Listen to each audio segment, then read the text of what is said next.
a lot of people want to know, is it worth driving for Lyft and things like that? So I'm going to go ahead and answer that question.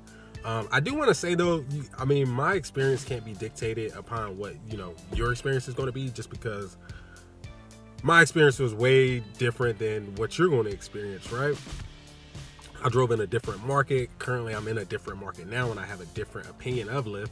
And I'll give you, I guess, both experiences, so you kind of have a good experience. So I used to drive for Lyft in Portland, Oregon, and now I moved back home to Atlanta, Georgia. So how did I start Lyft? Let's start there. So basically, I started Lyft. I moved to Portland, Oregon. I didn't really have anything going on. Had some money in my pocket. Didn't plan on staying. It was the summertime. It was like right at the beginning of summer. It was like May. It was like May. It was like nice outside, Portland, mountains in the background, all the bridges, the river running through the city. I had been there before, and I loved the city. I kept telling myself I was going to move there. And I'm out there. I'm just like kicking it, whatever, going through some things. And I was like, you know what? I'm going to stay here. So I'm going to stay here. So basically was homeless. So I already started at a low point from there. And then I said, oh, I need to start making some money.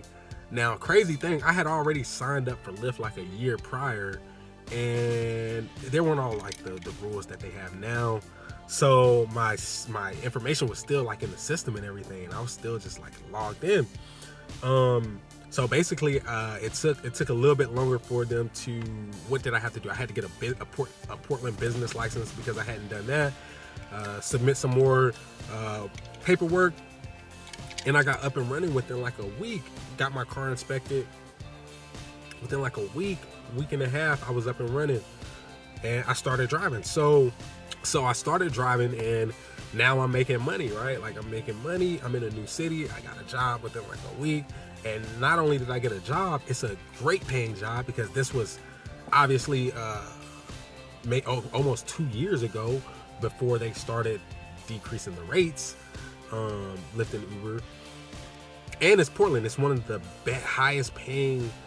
It's one of the highest paying rideshare markets. It's one of the highest paying rideshare markets. So I'm in Portland, and I didn't even know this at the time, right? I'm in Portland. I'm in one of the highest paying rideshare markets. Not only am I in one of the highest paying rideshare markets, I'm in a place that has the most breweries per capita. What does that mean? They have a ton of bars. People like to drink. They have the most strip clubs per capita. People like to do what? Throw money. People understand the service industry in Portland, and people are very nice in Portland. Weed is also legal in Portland, right? So people don't have a problem tipping. So not only am I in one of the highest paying markets, I'm also in a market where people tip a lot. And I'm a cool black dude in a city that's like, I don't know, 89% Caucasian. So it was great. It was great. And my name,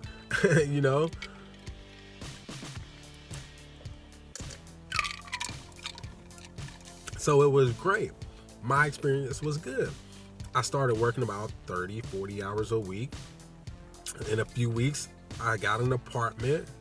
My first time having my own apartment without a roommate.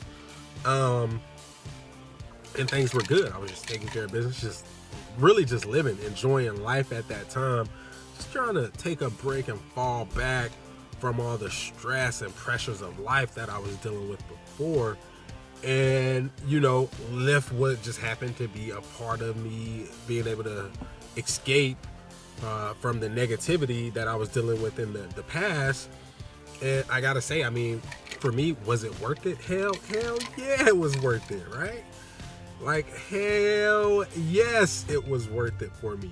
So my experience can't dictate your experience whether it's worth it, because that was the situation. Now, when I moved back to Atlanta, I noticed that the pay was much lower. It was like 75 cents a mile. That's almost half. That's like 40. That's like a 35% decrease. Nobody tipped. People tipped, of course. But I mean, I would make $100 to $200 a week every week in tips in Portland. Like $100 a week meant I only worked probably like 20 hours. You know what I mean? I only worked like 25 hours or something like that. Or it was just a slow week. most of the time it would be like 150 average, right, to $200 a week. Here, I mean, I'd be lucky if I see like $50, $60, lucky, lucky. And of course, I wasn't working that much when I first got here, but I was looking at, I was like, man, the demand just isn't here. So I quickly got signed up with Uber, and I didn't really like driving for just Lyft alone.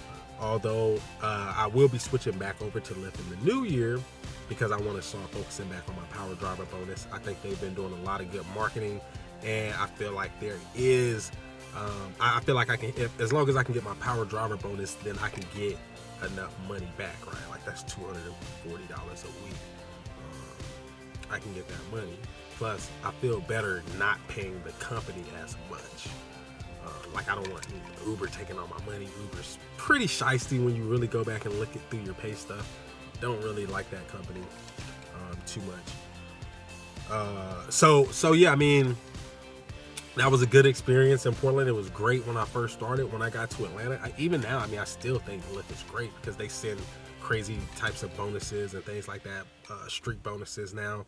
After getting that $1 billion investment, you can see that it's starting to pick up in the Atlanta area. They sent me a bonus for $1,100 to complete 80 rides because I hadn't been on the platform in a while, like maybe 2 weeks or something. And all that. But overall, you're going to have to test it out on your own. Maybe, if you're in Portland, hell yeah.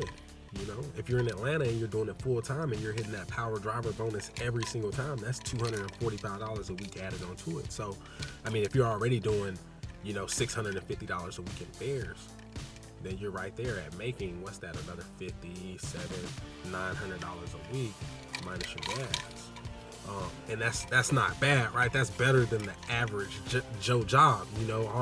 Really in Atlanta, all you have to cash out after expenses is to be balling. It's like $500 a week. If you can do $500 a week, I mean, you're damn near middle class in Atlanta. Making $24,000 a year, you're pretty much middle class, right? Like you can go do some stuff. So if you can make $500 a week in Atlanta after your expenses, you're good. That's $2,000 a month. And then, obviously if you're single, it's going to be a little bit harder because you're paying for everything on your own. But, you got a spouse, you got a partner or whatever, and they making the same thing. Now you're moving up in life and it's good. So is Lyft worth it? I think it is. I kind of rambled on about some random stuff in there. But it is what it is. I'm going to leave you guys with that. If you want to get signed up for Lyft, go ahead and check the link in the description. Right now, they are doing sign-up bonuses. So that's definitely worth it. You can get it signed up with Lyft and get a bonus. If you like it, then you can keep doing it and make more money. If you don't like it, then you still got a sign-up bonus. So anyway, peace.